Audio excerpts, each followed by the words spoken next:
안녕하세요. 수면은 현도진 원장입니다. 오늘은 잔잔하게 PD님들과 함께 제 이야기를 한번 해볼까 하는데요. 오늘 PD님들이 어떤 질문을 저한테 가지고 오셨는지 궁금하기도 한데 뭐 좀 준비하신 게 많이 있으신가요? 원장님이랑 촬영을 하면서 또 원장님의 이야기가 좀 저는 궁금해지더라고요. 근데 또 막상 이런 대화를 나눠본 시간이 없었던 것 같아서 한번 좀 준비해봤습니다.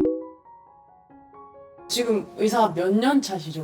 2001년에 의사생활 시작했으니까 25년 정도 된 것 같아요. 원장님께서는 처음으로 가진 꿈이 의사셨던 거예요? 사람마다 기준이 당연히 있을 텐데 뭘 하고 싶어서 선택하는 사람들이 있는데 저는 사실 뭘 잘 못할 것 같아서 의사를 한 경우에 해당이 돼요. 창의력도 부족해 보이고 그렇다고 또 그렇게 섬세한 것 같지도 않고 그렇다고 머리가 빨리빨리 회전하는 것도 아니고 이거저거 다 빼고 나니까 남은 게 몇몇 전문직밖에 없었어요. 제 기준으로는. 전문직이라고 하는 건 사실 말이 거창해서 전문직이 제가 생각하는 전문직은 굉장히 좁고 깊게 알고 그거를 평생 써먹으면서 사는 사람이라는 생각을 해요. 의사를 포함해서 전문직을 생각하면 굉장히 뭐 똑똑할 것이다. 뭐 인격적으로도 좀 기대하는 것도 있는 거. 그런데 사실은 그러기는 어렵다고 생각을 해요. 예를 들면 우리나라의 시스템에서 고등학교 때 그냥 성적대로 뽑는 거지 사실 다른 의미가 있는 건 아니니까. 물론 이제 다른 사람들보다 사람의 생명에 대해서 조금 더 고민할 사람들이 있을 수 있겠죠. 근데 그 비율이 저는 객관적으로는 그렇게 높다고 생각하진 않고 오히려 학교 들어온 다음에 좀 더 생각해 본 과정이 있다고 생각을 한다면 고등학교 시절에 생각하던 나는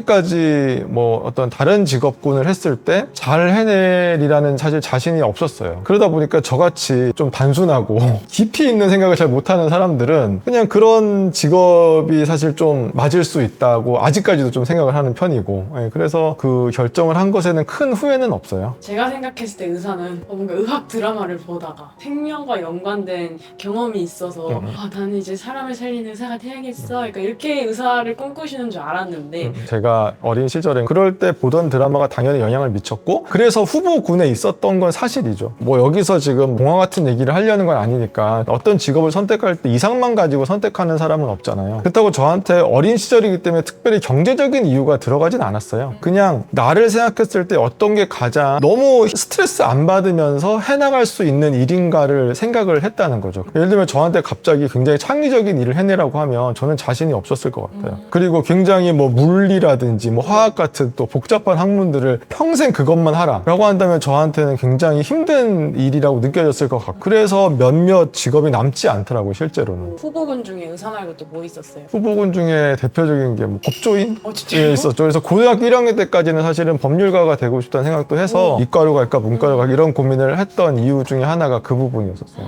사람들이 의사 하면은 돈 잘 버는 직업으로 생각을 하고 있는데 네. 실제로 의사가 되셨을 때는 어떠셨는지. 제가 의사들 중에서 많이 버냐라고 하면은 그렇지 않다고 생각을 하고 있고 다른 직업군에 비해서 많이 번다라고 하면은 그렇다고 생각해요. 제 기준은 이제 절대적인 수치를 얘기하는 건 아니고 일을 하는 강도나 스트레스의 정도 뭐 이런 여러 가지를 다른 걸 고려했을 때 저는 결코 사실 다른 직업인 분들이 의사보다 쉽게 인생을 산다고는 한 번도 생각을 해본 적이 없고 오히려 더 어려운 상황에 놓여 있다고 생각을 해요. 전문직이라고 하는 거는 그냥 그 길을 따라가면 되는 아주 단순함이 존재하거든요. 주변을 보지 않고 그것만 열심히 파면 어느 정도 길이 보장이 돼 있다는 큰 장점이 있는 건데 다른 직업 같은 경우는 그런 노력을 하면서 다른 주변들 살펴야 되는 거잖아요. 결국은 내가 이거를 하면 과연 잘 될 수 있을까? 이걸 하면 성공할 수 있을까? 그런 것까지 모두 종합했을 때 그거에 비해서는 상대적으로 부족한 보상이 오지 않나? 다른 직업군에서. 그래서 의사들이 특별히 더 대단한 일을 한다거나 힘든 일을 한다고는 정말 저는 진심으로 한 번도 생각해 본 적은 없어요. 그래서 저도 저희 병원에서 뭐 여러 직군들이 일을 하고 있지만 사실은 다른 친구들도 더 많은 대우, 좋은 대우를 받고 이랬으면 좋겠는 마음이 실제로 있거든요. 근데 그게 현실적으로 따라오지 않을 때들이 있어서 힘들 때가 있는 거죠. 의사 선생님들을 보면서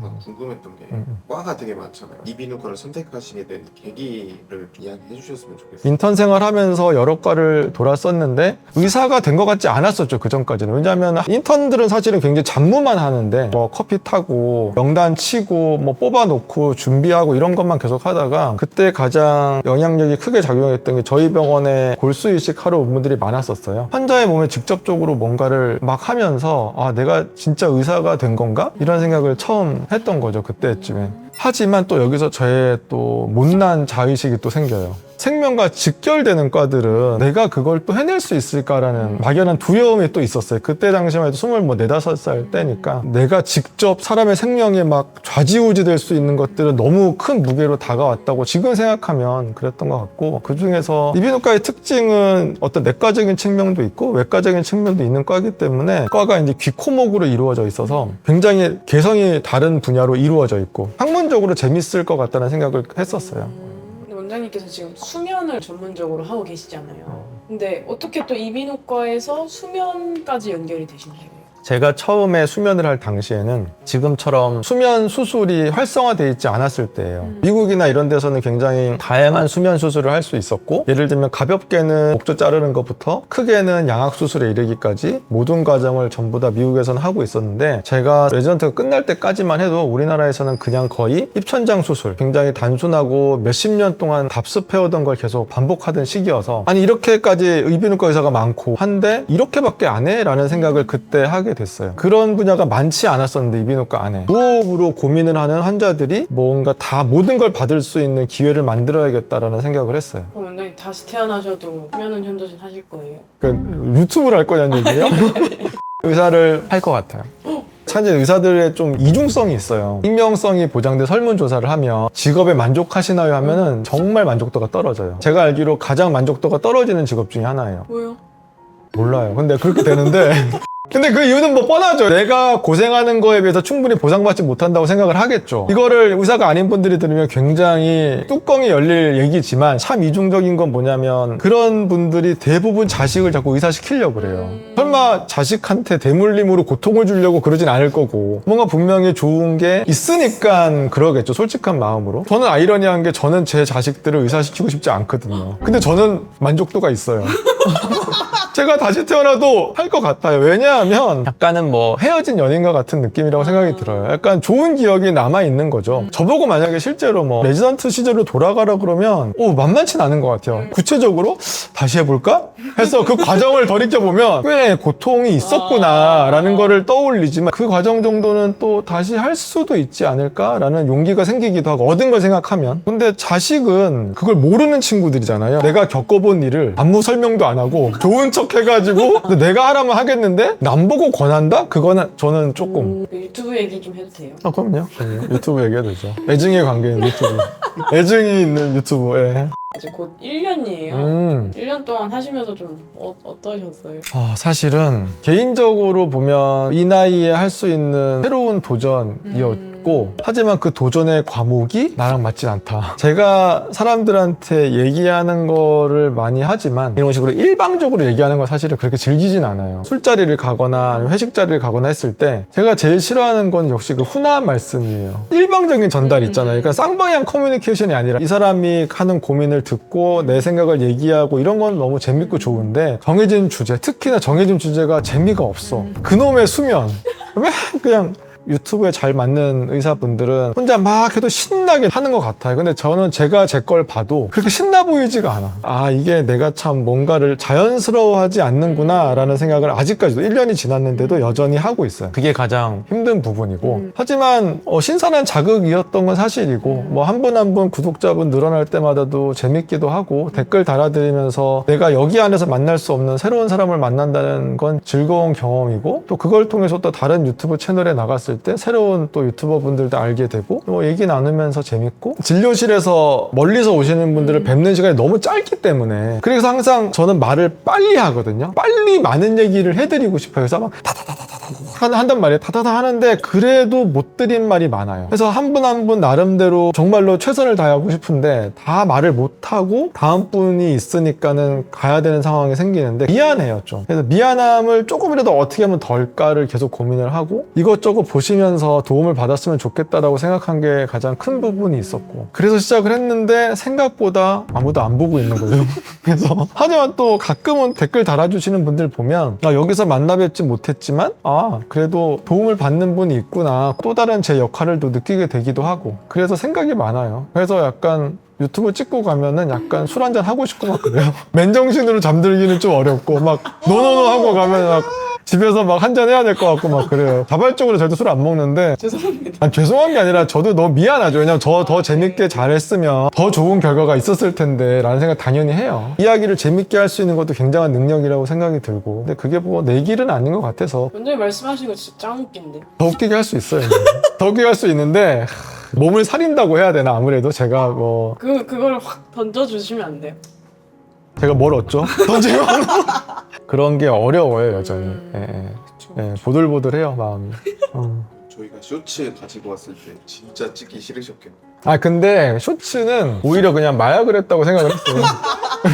PD님들이 며칠을 생각해서 계획을 해서 오신 거고 했는데 어린 눈망울을 실망시키는 게 너무 미안해요. 사실은 그게 제일 커요. 그거 때문에 마약을 하면 이런 느낌일까라고 생각하고 하는 거 진짜 진심으로. 이렇게 젊은 친구들이 힘내서 해왔는데 내 맥 빠지게 아 싫어요. 징징거리고 있으면 얼마나 그거를 실망시키고 싶지 않은 마음이 커서 쇼츠만큼은 최선을 다하고 있어요. 완성본 보셨나요, 원장님? 아 근데 그거 솔직히 말하면 완성된 거 2초 이상 눈을 못 마주 나 자신과 2초 이상 눈을 못 마주치고 진짜로 그거는 진짜 마약을 해야 될 것 같아요. 만약에 나중에 이루고자 하시는 것들을 다 이루시고 찐 은퇴를 하실 때 어떤 의사로 기억되고 싶으세요? 또 보고 싶은 의사인 것 같아요. 제가 얼마 전에 되게 기분 좋았던 일이 양압기를 하면은 보통 이제 뭐 최장은 1년까지 처방이 되고 뭐 짧게는 뭐 짧아지는 건 얼마든지 되는데 너무 잘하시는 분이셨어요. 집도 좀 멋이고 너무 잘하시고 열심히 하셔가지고 제가 뭐 귀찮게 해드릴 이유가 없어가지고 아 이제 1년 후에 오세요 라고 했는데 그분이 딱 하는 얘기가 섭섭한데요 이러는 거예요. 자주 보고 싶다는 거죠. 멀리서 시간을 내서 이렇게 나랑 얘기 나누는 거에 대해서 이렇게까지 좋아해 주시는구나를 느껴서 마음이 너무 따뜻했었어요. 그게 제가 가야 될 길이라는 생각이 들어요. 이 사람이랑 얘기하면 좋고 또 보고 싶고 에너지를 얻는다라고 느낌 받을 수 있는 또 보고 싶은 사람. 마지막으로 저희와 이 영상을 보고 계신 구독자분들께 해주시고 싶으신 말씀이 있으시다면 지금 한 1년 정도 이제 요 유튜브 촬영하면서 제가 좀 익숙해지신 분들도 있을 거고 저 또한도 이제 쉽지 않은 여정이었어요. 이거를 하면서 말씀드린 것처럼 얻은 것도 뭐 힘들었던 것도 있는데 그걸 좀 정리하는 의미에서 아마 이 PD분들이 이런 코너를 마련한 것 같고 제 얘기를 들으시는 게 재미없게 느껴질 수도 있죠. 이런 얘기를 할 만한 그릇이 있는 사람도 아닌데 우리가 흔히 주변에서 많이 보는 50이 다 돼가는 갱년기 의사가 하는 얘기를 들어주시면서 제 또래 혹은 뭐 그보다 더 많거나 적거나 많이 생각하고 고민하실 거라고 생각이 들어요. 저 이상으로 훨씬 더 힘드셨을 거고 이렇게 또 고민하는 사람이 또 있구나 라고 그냥 가볍게 봐주셨으면 좋겠고요. 그리고 또 계속 앞으로도 채널 재밌게 봐주시고 그냥 편하게 그냥 이 얘기 저에게 나눌 수 있는 공간이 되는 게 더 저한테는 좋은 것 같아요. 대단히 의학적인 얘기가 뭐 이러쿵 저러쿵 하는 것도 중요하지만 그런 내용도 여러분들하고 허심탄회하게 얘기할 수 있는 기회가 됐으면 좋겠습니다. 그리고 PD님들 그동안 수고하셨고 이렇게 미천한 절 끌고 오시느라고 너무 수고하시고 감사했다 라고 얘기를 드리고 싶어요. 그럼 이만 잘 자요.